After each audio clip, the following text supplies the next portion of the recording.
Hello friend, popular TV serial तुमसे तुम तक के आगे आने वाले अपकमिंग एपिसोड में अब आप देखने वाले हैं कि अन्नू को आर्यवर्धन और गायत्री मिलकर बताएंगे उसके अतीत का बड़ा खुलासा करेंगे।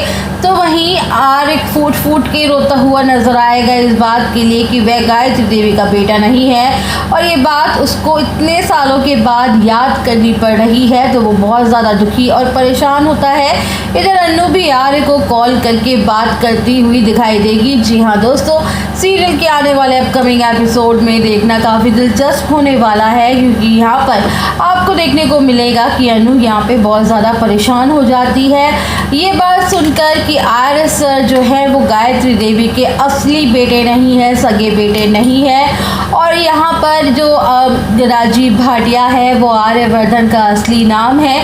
यहाँ पे गायत्री देवी ये बात खुद अन्नू को अपने मुँह से बताती है, क्योंकि आर्य सर ने ये बात अन्नू को नहीं बताई होती है। और वो इसलिए क्योंकि वो यहाँ पे गायत्री देवी ने आर्य सर से बहुत साल पहले ये वचन लिया था कि वह ये बात किसी को भी ना बताए और तुम कभी भी किसी को नहीं कहेगा और ये वर्ड भी नहीं कहेगा कि तुम मेरे बेटे नहीं हो।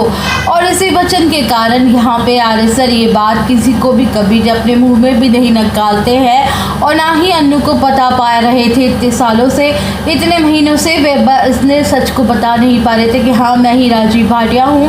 पर उसके आगे वे नहीं कह पा रहे थे क्योंकि यहाँ पे गायत्री देवी के वचन के कारण वो बंधे हुए थे। लेकिन गायत्री देवी जब यहाँ पर खुद मंदिर आती हैं झेंडे के साथ, तो उसे लगता है कि अब टाइम आ गया है कि अन्नू को ये सच बता देना चाहिए, क्योंकि सच ज़्यादा दिनों तक छुपाया नहीं रह सकता है।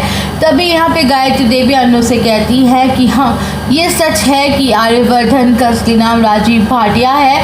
आर्यवर्धन जो है वो राजीव भाटिया है और ये भी मैं तुम्हें बता देती हूँ कि ये मेरा अपना बेटा नहीं है, ना ही ये हर्षवर्धन का अपना भाई है। ये सुनकर अन्नू शॉक्ड हो जाती है, इन लोगों की तरफ को देखने को मिलता है। फिर यहाँ पे गायत्री देवी बताती है कि आर्य जो है वो मेरा बेटा नहीं है, राजनंदिनी मेरी बेटी थी, आर्य मेरा दामाद है।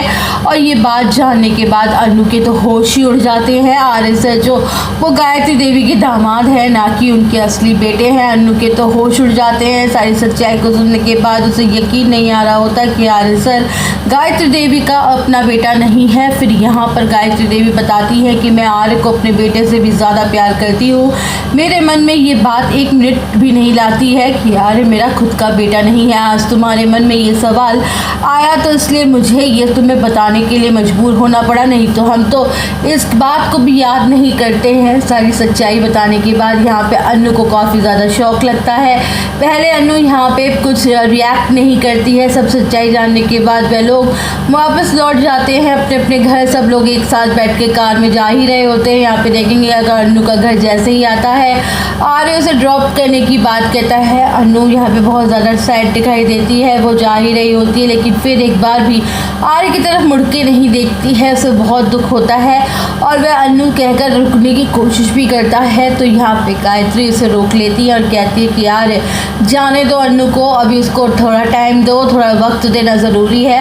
अन्नू ने इतनी बड़ी सच्चाई अभी अभी जानी है तो उसे थोड़ा टाइम लगेगा सब कुछ रिकवर होने के लिए, उसको थोड़ा समय दो। इसलिए फिर आर्य जो है वो छोड़ देता है और उसके बाद अन्नू अपने घर चली जाती है। आर्य भी घर पे चले जाता है। आर्य फिर यहाँ पे घर पहुँचने के बाद कमरे में बैठा होता है और कहता है कि माँ मैं तो भूल ही गया था कि आप मेरी असली माँ नहीं हो। और ये कहते हुए आर्य बहुत ज़्यादा दुखी होता है और फूट फूट के रोने लगता है, क्योंकि ऐसे स्पर्ट भी ना कोई ये सोच नहीं सकता था कि कोई भी ऐसा बोलता था।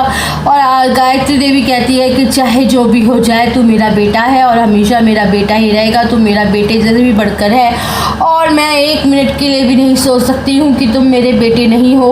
और आर्य बहुत ज़्यादा रोता है और गायत्री देवी के गोद में सर रख के रोने लगता है। उसे संभालती है गायत्री देवी।